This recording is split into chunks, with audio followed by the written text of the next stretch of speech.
Welcome to another amazing 88.5 SoCal Sound session. I'm Julie Slater, your midday host, here with Olivia Barton. Welcome. Thank you. Thank you for sharing space with us today. I'm so happy too.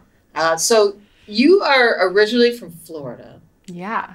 You lived in Boston and now just outside Nashville. I've seen you write or talk about Florida in a positive way. So I'm very interested. I lived in Florida for a brief stint in my teens. Oh. And I call that like the dark years. Yeah. So give us what part of Florida? So I grew up in a little town. Area? No. It's all, well, no, actually, I think Florida feels very different depending on where you are in Florida. But I grew up in Central Florida outside of Orlando. And, I mean, Big it Disney was... fan? No, I did work there. I was going to I say, did work there. when you live in Florida as a youth, you're going to get tired of Disney. Yeah, but also, like, it's a bajillion dollars. So even if you live right next to Disney, Yeah. like, you don't just go to Disney all the time. It was still special. But I worked there. That made it less Were you so. a character by any chance? No, that would be fun. No, I was in an a cappella group. Oh. A 5-person a cappella group at Epcot. That was crazy. But that... How old were you then? 18. Yeah. I went to Florida State for a second and then left. And when I moved back home after that, I was only there for a semester. Moved back home, auditioned for that a cappella group and worked there for like 6 months before I went to school, to the next college that I went to. In Boston? Yeah. That's awesome. Yeah. Went to Berkeley's School Yeah. of Music? Uh-huh. That's very cool. Yeah. When I think of Florida, I think of nature. I don't think of people or politics or anything. I think of the feeling of Humanity? being there. Pete? Yeah. Be next song. Yeah. No, the mangroves. Yeah. The oak trees, the moss, the water, the stinky fish smell. I love it all. Yeah. Okay. Sorry, your ears were dark there. Yeah, it's all right. Yeah. I'll get some songs. You had a song that went viral, If I Were a Fish, did you co-write that with your partner, Karuk? Mm-hmm. So tell me about, like, that has to be wild to be a part of something that goes viral. Because, you never know what's happening. Like, what was that time like? I read something about, like, the song came out and maybe a week later you guys played a show and people were singing it. Yeah. So, that had to be totally strange. Yeah.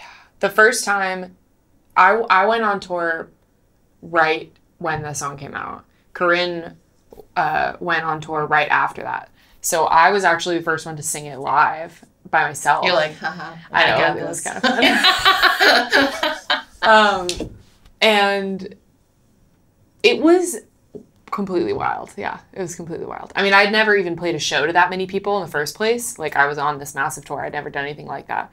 And so I was opening for Lizzie McAlpine and yeah, just there were like 3,000 people singing. I mean, not every single person knew it, but enough of them that I was stunned. Yeah, there's a video. I put a video of it on TikTok, and it's just like you can see I'm just like elated. It was really, there's nothing like it. Yeah. And then you guys came out with a children's book. I mean, this is so smart. I can't even a children's book to go with the song, and kids love the song, and it's such a great song about just being yourself and accepting yourself. It has unfolded in such an organic way. Like that children's book, we didn't write it. We didn't write the song for that, but it just all has made so much sense. Just what it seems to do for people and for us. And yeah, it's been amazing. Do you ever sit around with Karuk and be like, let's do another viral video? Absolutely not. In fact, we've done the opposite. We've done, that was insane, super fun. Let's not do that again. Just because it was a wild 6 months that ensued, you know what I mean? Yeah. So yeah, we're like taking a breather a little bit. But it's nice. I mean, it must have really kind of threw your careers it did, yeah. a little higher. And yeah, it's just like the eyes. Like there's nothing... I don't like the glorification of virality just because there's so much art to be made, that I think sometimes doesn't get made if that's what you're focused on. But there is no substitution for that many people seeing that you exist. And then I have so many people like that found me through that and now listen to my music, and yeah. Right, and just that it also seems to hit people of all ages. That's Crazy, really right? The cool part. Yeah, so cool. We were not expecting that. Yeah. So you have a new EP, Big Sad, playing some songs for us. I was telling you before, Fun is one of my favorite songs. You do have a lot of swearing in there. Yeah. We got to do a little edit to play that on the radio. Sorry, everybody. I love in that song that the line, "I know that you love me, but you don't think I'm funny," because it's so, to me, like that could have been "You don't think I'm pretty" or something else. Oh, that gave me chills. You're right. But "You don't think I'm funny" is more harmful. Oh. Like if someone said like, "I don't think you're very funny," I would just be like, I know.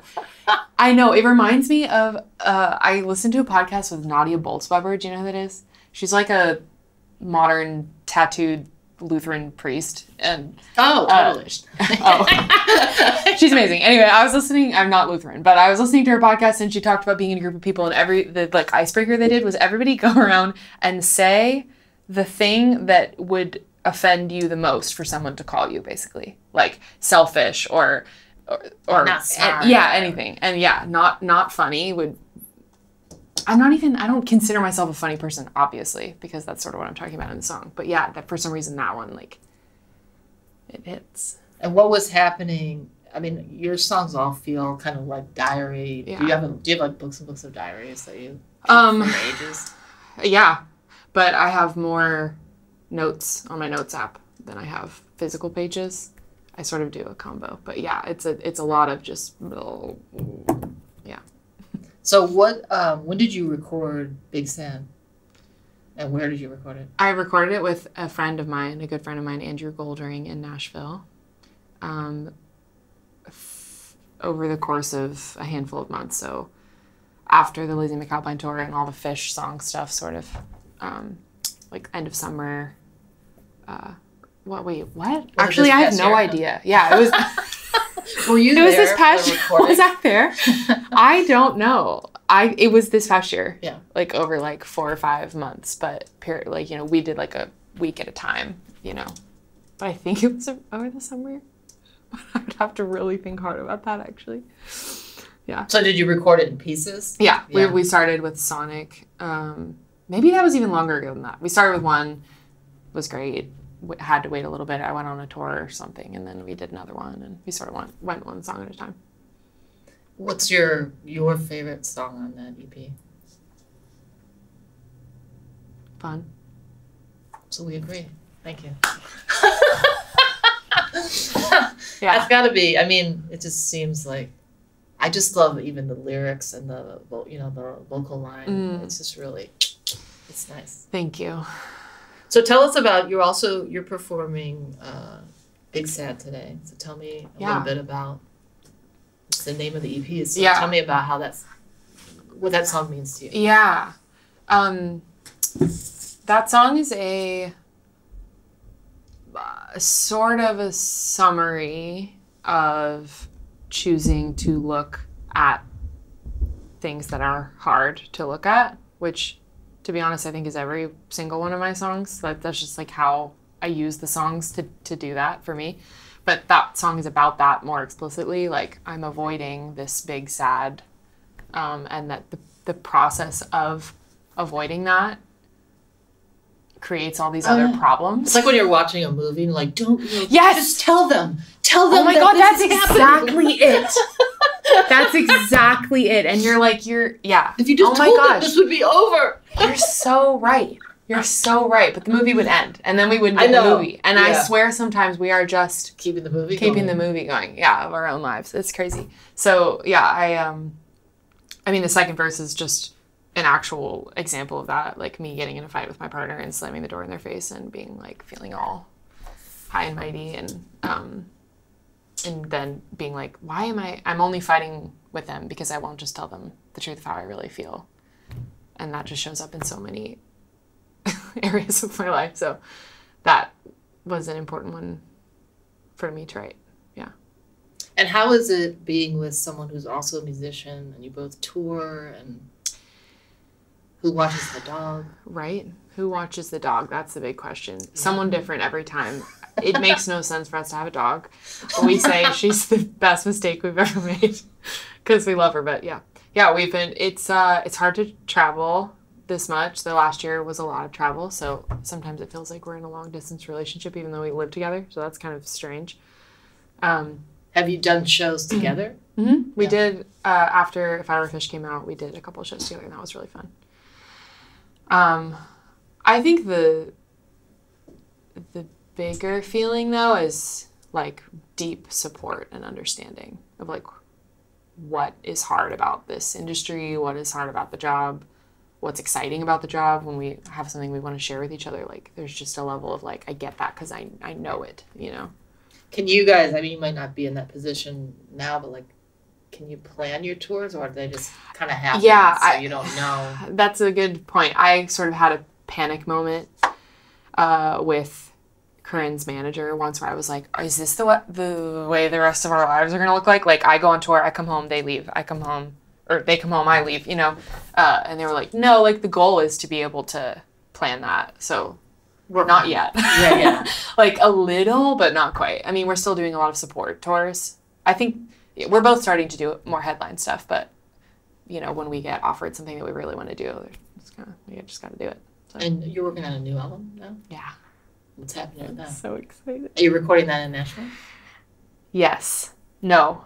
These are tough. I was going to give you these hard-hitting questions. I know you're not prepared. The hardest questions are those questions. Where am I? No, what do you have for breakfast? I have no idea. Seriously. Okay, I'm recording it in New York with Sam Skinner, who I am just having such a good time with. He's amazing. Everyone should look him up. I don't know what camera to look at, but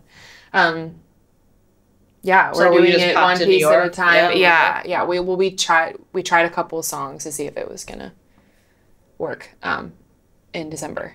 Will this be an acoustic one or more of a full band? Or so this one's gonna be like, we're doing it all live, and I'm really excited about that. Where it's like one room, just like drums, bass, guitar, like electric guitar, and then me, and just do all full takes. It just feels so good to do.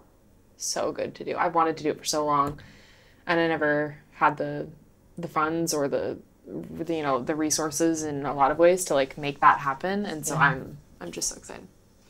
That's great. Before you go, I wanted to talk about, I'm a big fan of Big Thief, and I saw that you're taking a songwriting course that I didn't even know about. You don't want to get me started on that. That's your last question. I could just I mean, I'm in the middle of it right now, so is it something that someone should I just buy it and like watch it? I am 95% sure you can go to their website and buy it and get everything retroactively. Like, would it be the same? But you need to experience. How many people are in it? Hundreds. It's a webinar. This because she's so popular, they did a different sort of structure. You wouldn't get to do the song shares, which is definitely a really beautiful part of the process, once you write the song. But yeah, I mean, even just listening to her speak about writing for 1 hour, like she does a lecture once a week for 3 weeks, and it's so, I've never felt so inspired. I mean, I'm also just like in a time right now that I like feel like ready to write and like make stuff, but it's like, I think it's a really, at the risk of being melodramatic, I think it's a bit of a like important moment in time for my generation of songwriters. Like she really is Adrienne that is spearheading, like, I don't know. What do you feel like you're learning from her in this? Like that everything is worth being in a song. Like that anything I think or feel or notice is worthy of putting down, and that my own intuitive like sensibilities are enough to guide. Like I just feel like wide open, like I can do anything. Yeah. That's really great. Yeah. I'm gonna have to check it out. Yeah, you really should. You really should. Yeah. So you're playing the day we're recording this, you're playing the Troubadour. Have you ever played there? I've never even been there. Oh my god, it's so I know this is horrible for me to admit, but I tiny, know. intimate, and beautiful. I'm gonna go to the show. I mean, It's no everybody. pressure. I'll be out there. But Everybody, yeah, hey! yeah. Everybody talks about how amazing Well, that there's place any is. chance you'll sing fun? Oh, absolutely. Okay, good. And I will leave in all of the curse words for Okay, you. good. All right. Well, the EP is Big Sad, and this is Olivia Barton. Thank you for coming to the SoCal Sound. It's been really fun Thank you chatting, so much. and looking forward to the new record and everything else that's coming up. Thank you for having me.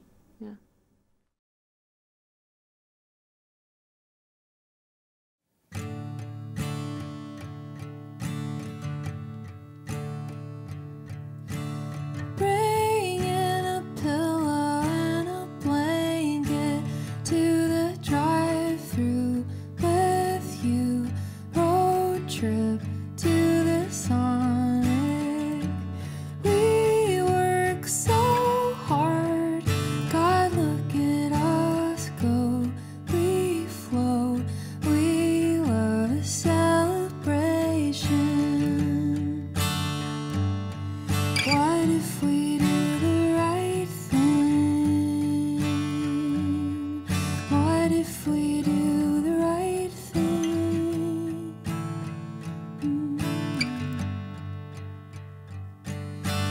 Driving home a little later, petting your hand with my hand. Are you feeling any better? You work so hard. I know you're so brave. Turn your face into the freezing water. What if we do the right thing? What if we do the right thing? We're headed in a new direction. We rearrange the same intersection until we found a new way. We found a new way until we found a new way.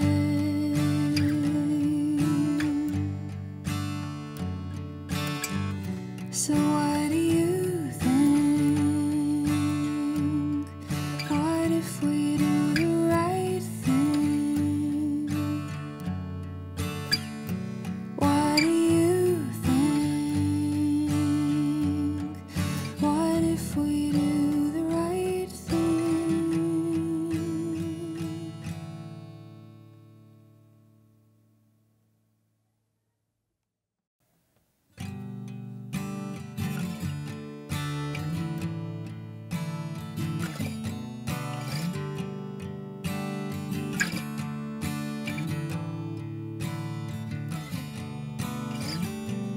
Little girl inside of me, why don't you come with me today? I'll take us to the beach. I know you love it. I listen to you.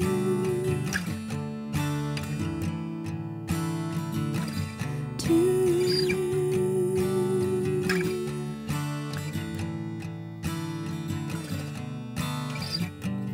When we get there, we'll go straight to the shore. Watch our toes sink in the sand. Sit there while you just talk to me. Light up, tear up, talk more, cartwheel.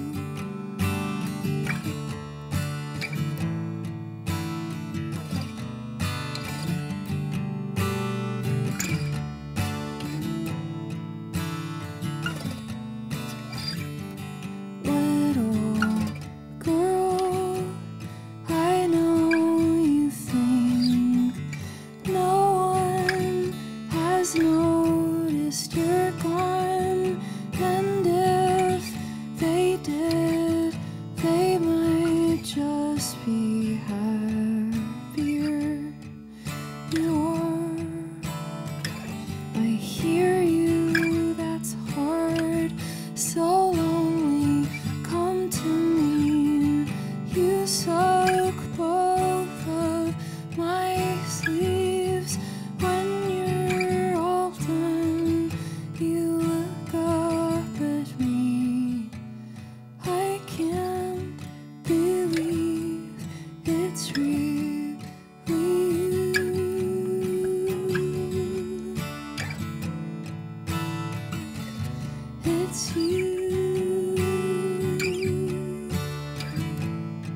and slow it down. The pace at which I let it all spill out. I am staring at the exit. I know the pathway to the door, but everybody knows I love a detour. I'm throwing tantrums, I'm picking fights with everyone I love. It's becoming clearer and clearer. Avoiding the hard thing is actually harder. It's becoming clearer and clearer. Avoiding the hard thing is actually harder.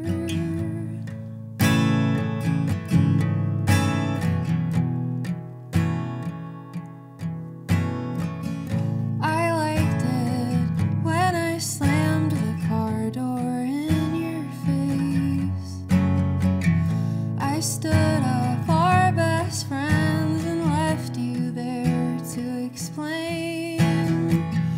There is no dignity in self-selecting out of love, but I swear it's the only option. The moment the sadness comes, I'm throwing tantrums, I'm picking fights with everyone I love. It's becoming clearer and clearer. Avoiding the hard thing is actually harder.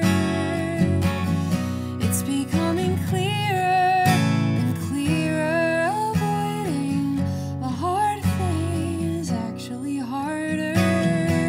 Choosing the small sad for longer does no favors. Choosing the big sad for shorter sucks on paper. Then I lay with you, tell the truth till I'm ugly crying. That didn't help to call myself ugly while I'm crying. I'm pretty, I'm brave, and I did the best that I could today.